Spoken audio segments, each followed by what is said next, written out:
I need to get going, or else I'm going to be late for my meeting with Sandra.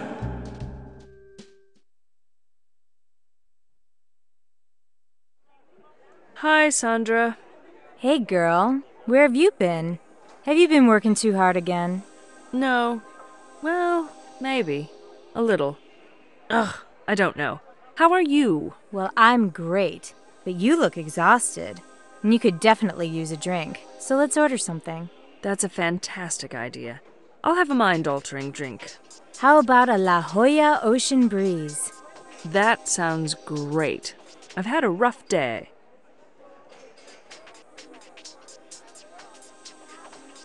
I met this awful guy today. Did he bite you? Yeah, I got his bite marks all over my butt. No, he did not bite me. But just because I went to his apartment and had nice manners, he thought I was his groupie. Sweet. Who is this hunk? Some artist named Pierre Deville. Never heard of him. Did you put him in his place? Of course I did. That's my girl. I was finally able to get Larissa Lucan to talk to me again. Great. You must have charmed her with your gift of gab. No, actually, I had a tip from the chief. Oh. What did that blob have to say? Stop calling her that. She is my boss, and she's very good at her work. She's still a blob. So tell me, what was her tip? She advised me to take her to a more pleasant environment. So, I invited her to have a coffee at the Pyramid. And I bet she jumped on that offer. Yes, she seemed very grateful for the offer. These immigrants are so easily impressed. I guess it has to do with their lack of sophistication. You can be so hard on people. Lighten up, Phoebe. It's just a fact. Sandra, I think we can help out Larissa Lucan. Why on earth would you want to help her? Consider it like an NGO duty. This woman is relatively new in the union, and she doesn't have any companions. No thanks. I've got my hands full with my own duties as a volunteer. Why don't you encourage her to spend more time with her other sexual partners? That's just it. She doesn't have any other partners. Phoenix, at least make up something more plausible when you're pulling my leg. I'm not pulling your leg. This woman is still in the tribal family mode. Then maybe she needs to see some therapist about it. Do you know what Larissa Lucan told me? Did she tell you something that would make me interested in Russian men? I thought the idea of immigrant men completely repulsed you. Sure, but they may have some redeeming features. Well, even if they do, I wouldn't know. Anyhow, she told me you can buy just about anything in Russia if you have enough money. What's so special about that? We can buy anything here, too. I said anything. Even the illegal stuff. What, like cigarettes and alcohol? Yes. Even heroin and lethal weapons. Lethal weapons? What is it with the lethal weapons? Is everybody trying to kill each other there? What is a heroin, anyway?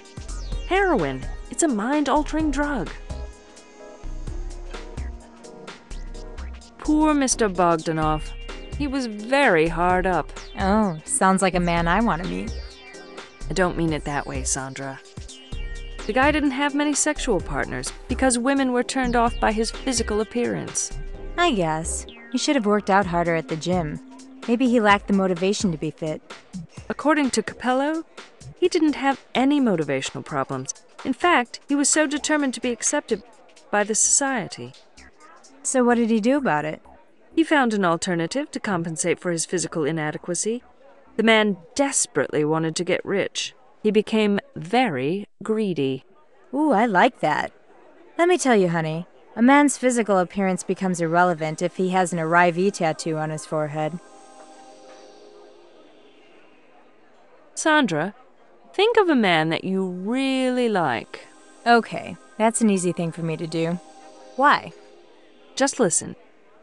What if that man started showing you excessive attention? What would you do? Show excessive attention to me? What a turnoff. Come on, no union man would do something like that. What if he did? Well, I'd probably run the other way. Is there a point to this? Yes. This is the reason why Mr. Bogdanov was so alone. He tried so hard to be Prince Charming, but the women were repulsed by his behavior. My word. He was both unattractive and overbearing. What a combination. Oh, that Mr. Bogdanov was really a sorry case. Who are you talking about? The dead immigrant? Yes, he was struggling with many aspects of union life. Can you be more specific? He apparently wasn't in such good physical shape. Then again, who is Phoebe? I gained a half a kilo over the last 3 months. I'm not talking about half a kilo. This man was way over the limit. Way over the limit? You mean he was obese? To put it politely, yes. I don't even want to imagine this man with his clothes off. Wasn't he going to the gym? Of course he was. But he just wasn't getting the results. Are you sure you didn't know this Bogdanov man? I told you I didn't. What's up with him now? Well, the reason I'm asking is because he had a tendency to hang out at very expensive places. Apparently, he had developed very sophisticated taste. Sounds like my kind of man. Too bad he died. I thought you didn't like immigrants. Well, if he has enough dough to hang out in elite and expensive places, I just might be persuaded. Where did you say he was hanging out? I didn't. He used to frequent the Stardust. The Stardust? You're joking me. You know that place? Sure. It's predominantly male club. They have a fantastic bar and stunning dancers. Guys love it there. I once went there with one of my dates, and he didn't even look at me. That I find hard to believe. Sandra, have you heard of Mata Hari? Is it a new martial art? You know, Phoebe, I have nothing to do with that kind of violent stuff. That's your department. It is not a martial art. It's a woman's name. What kind of name is that? It must be Eastern. I don't know its origin, but the Mata Hari I'm talking about is a dancer at the Stardust. No, I don't know her. She may be a dancer at the Stardust, but obviously she doesn't hang out with the jet setters, or I would remember that name. Apparently, Mr. Bogdanov was fascinated by her. Dr. Capello indicated Mata Hari was like a goddess to Mr. Bogdanov. I wonder if the feelings were mutual. Apparently not. Sandra, what do you know about WIMA? WIMA as in World Image Makers Association? Yes, that's the one. They are an independent power group with very strong political connections. Why do you ask? Well, I went to see Bogdanov's image maker, Roger Arnett, and... That stinky immigrant was seeing Roger Arnett? Evidently he was. But I wasn't even allowed to speak with Mr. Arnett, because his abrasive assistant wouldn't let me go anywhere near him. She even implied that I could be sued for violating my own company rules. Can you believe that? Oh, yes. I can believe that. WIMA has very strong ties to the GPSN. I never understood the relationship between the two, but I know that image makers from WIMA are playing an important role in our society. I know that, but it doesn't give this assistant the right to be politically incorrect. Well, my dear, get used to it. All of those associated with WIMA are known to be rather politically incorrect.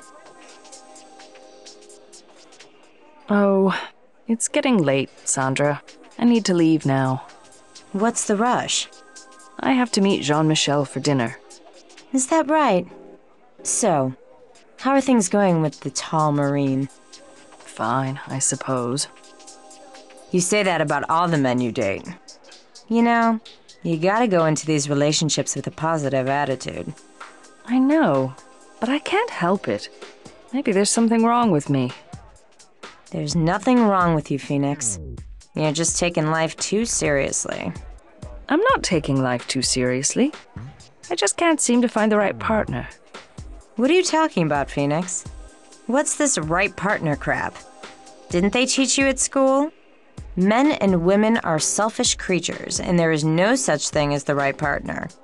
Every partner is right, provided he or she has a healthy genetic makeup. But I haven't felt comfortable with any of the men I've seen yet. They just don't feel right for some reason. I think you're expecting too much. They're just men. Go on. Have some fun with John Michelle.